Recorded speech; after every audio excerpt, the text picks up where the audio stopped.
Hello friends, எல்லாம் எப்படி இருக்கீங்க?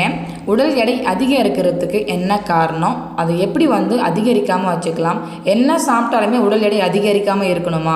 அப்போது இந்த வீடியோவை கடைசி வரைக்கும் பாருங்கள். நீங்கள் எதனால் உடல் எடை அதிகமானீங்க, அதை எப்படி அதிகரிக்காமல் வச்சுக்கலாம் அப்படின்றது இந்த வீடியோவில் டீட்டெயில்டாக பார்க்கலாம். ஸோ நீங்கள் வெயிட் குறைச்சிட்ருக்கீங்க, உங்களுடைய உடல் எடை அதிகமாக இருக்குது, ஃபேட் அதிகமாக இருக்குது அப்படின்னா இந்த வீடியோவை கடைசி வரைக்கும் பாருங்கள், உங்களுக்கு ஒரு கிளாரிஃபிகேஷன் கிடைக்கும். ஸோ இந்த வீடியோ பார்க்குறதுக்கு முன்னாடி நம்மளுடைய சேனலை சப்ஸ்கிரைப் பண்ணுங்கள், பக்கத்தில் இருக்கிற பெல் பட்டனையும் கிளிக் பண்ணிக்கோங்க. வாங்க வீடியோக்குள்ளே போகலாம். நிறைய பேர் இப்போ இருக்கிற காலகட்டத்தில் உங்களுடைய வெயிட்டையும் ஃபேட்டையும் குறைக்கிறதுக்கு ட்ரை பண்ணுறீங்க. ஆனால் இந்த வெயிட்டும் ஃபேட்டும் எதனால் அதிகமாச்சு அப்படின்ட்டு நீங்கள் ஒரு நிமிஷம் திங்க் பண்ணுங்கள். ஏன்னா நீங்கள் எடுக்கிற ஒவ்வொரு உணவு மூலிமா தான் உங்களுடைய வெயிட் அதிகமாகுது. அப்போ நீங்கள் என்ன மாதிரியான உணவுகள் எடுக்கிறீங்க அப்படின்றத நோட் பண்ணுங்கள். அதாவது காலையில் என்ன உணவு எடுக்கிறீங்க, மதியம் என்ன உணவு எடுக்கிறீங்க, நைட் என்ன எடுக்கிறீங்க, இதுமாதிரி நீங்கள் ஒவ்வொரு உணவுமே நோட் பண்ணி எடுத்தீங்கன்னா உங்களுடைய உடல் எடை அதிகரிக்காமல் இருக்கும். ஏன்னா நீங்கள் எடுக்கிற உணவுகள் எல்லாமே பார்த்தீங்கன்னா ஃபுல்லாகவே ஆயில் அதை மாதிரி எடுக்கிறீங்க, ஜங்க் ஃபுட் எடுக்கிறீங்க, கெமிக்கல், அதாவது வெளியில் போயிட்டு நிறைய சாப்பிட்றவங்களா இருப்பீங்க. அது மாதிரி எடுக்கிறதாலேயும் உங்களுடைய வெயிட் அதிகமாகுது. அது மட்டும் இல்லாமல் நிறைய பேர் பார்த்தீங்கன்னா சால்ட்டு, சுகர், அது மாதிரி இனிப்பு வகைகள் நிறைய எடுத்துப்பீங்க. டீ, காஃபி கூடவே ஏதாவது ஸ்நாக்ஸ் எடுக்கிறவங்களா இருப்பீங்க. ஸோ இது மாதிரி நிறைய எடுக்கிறதால தான் உங்களுடைய வெயிட்டும் ஃபேட்டும் அதிகமாகுது. நீங்கள் எடுக்கிற ஒவ்வொரு உணவுமே பார்த்தீங்கன்னா மோர் கார்போஹைட்ரேட், சால்ட், சுகர், இது மாதிரி நிறைய உங்களுடைய உணவில் சேர்த்துக்கிறீங்க. ஸோ நமக்கு இது எல்லாமே நமக்கு கம்மியாக தான் தேவை. ஆனால் அளவுக்கு மீறி எடுக்கிறதால தான் உங்களுடைய வெயிட்டும் ஃபேட்டும் அதிகமாகுது. ஒவ்வொரு நாளைக்குமே நமக்கு பார்த்தீங்கன்னா என்ன மாதிரியான உணவுகள் தேவை அப்படின்றது நீங்கள் நோட் பண்ணணும். அதாவது protein, fibre, vitamins, minerals, pure water, இது மாதிரி நிறைய உணவுகள் நம்ம அதிகமாக எடுத்துக்கணும். ஆனால் நம்ம என்ன மாதிரி உணவுகள் எடுத்துக்கணும். ஸோ இதுமாதிரி எடுக்கிறதால தான் நமக்கு நிறைய ஹெல்த் ப்ராப்ளம் வருது.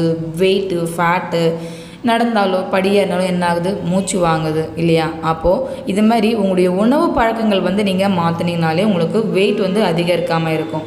அப்போது நீங்கள் என்ன மாதிரி உணவுகள் எடுத்துக்கணும் அப்படின்னா டெய்லியுமே பார்த்தீங்கன்னா நீங்கள் நிறைய கீரை எடுத்துக்கோங்க, காய்கள், பழங்கள், இது மாதிரி உங்களுடைய உணவில் அதிகமாக எடுத்துக்கோங்க. உங்களுடைய உணவில் எப்பயுமே பார்த்தீங்கன்னா தானியங்கள் அதிகமாக சேர்த்துக்கோங்க. ஏன்னா இந்த தானிய வகைகள் நிறைய எடுத்ததால் தான் அந்த காலத்தில் எல்லாமே ஹெல்த்தியாகவும் ஹாப்பியாகவும் இருந்தாங்க.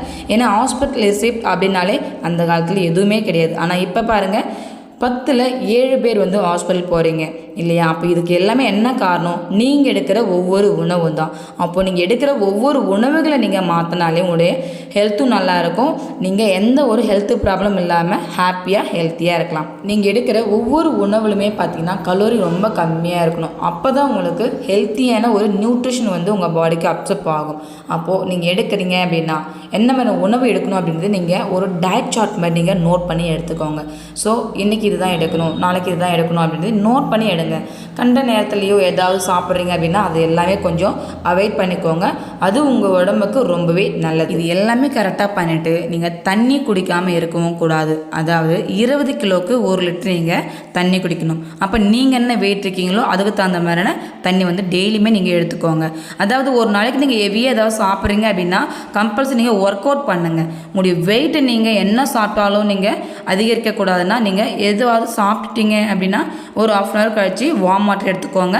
அன்றைக்கி ஒரு 1/2 hour 1 hour ஒர்க் அவுட் பண்ணுங்கள். நீங்கள் உங்களுடைய வெயிட்டும் ஃபேட்டும் அதிகமாக இருக்கீங்கன்னா, ஸோ நீங்கள் வெயிட் குறைக்கிறதுக்கு இன்ட்ரெஸ்ட்டாக இருக்கீங்க அப்படின்னாலும் உங்களுடைய உணவு பழக்கங்கள் மாற்றியும் உங்களுடைய லைஃப் ஸ்டைல் மாற்றியும் இது எல்லாமே ப்ராப்பராக பண்ணி கொடுக்குறதுக்கு நான் உங்களுக்கு ஹெல்ப் பண்ணுறேன். நீங்கள் உண்மையாகவே உங்களுடைய வெயிட்டையும் ஃபேட்டையும் குறைக்க இன்ட்ரெஸ்ட்டாக இருக்கீங்கன்னா டிஸ்பிளேயில் இருக்கிற எந்த நம்பருக்கு கால் பண்ணுங்கள். நான் உங்களுக்கு ஹெல்ப் பண்ணி கைட் பண்ணுறேன். உங்களுடைய டயட் பிளான் எல்லாமே சேஞ்ச் பண்ணுறதுக்கும் ஹெல்ப் பண்ணுறேன். ஓகே ஃப்ரெண்ட்ஸ், தேங்க்யூ ஃபார் வாட்சிங். Have a nice day.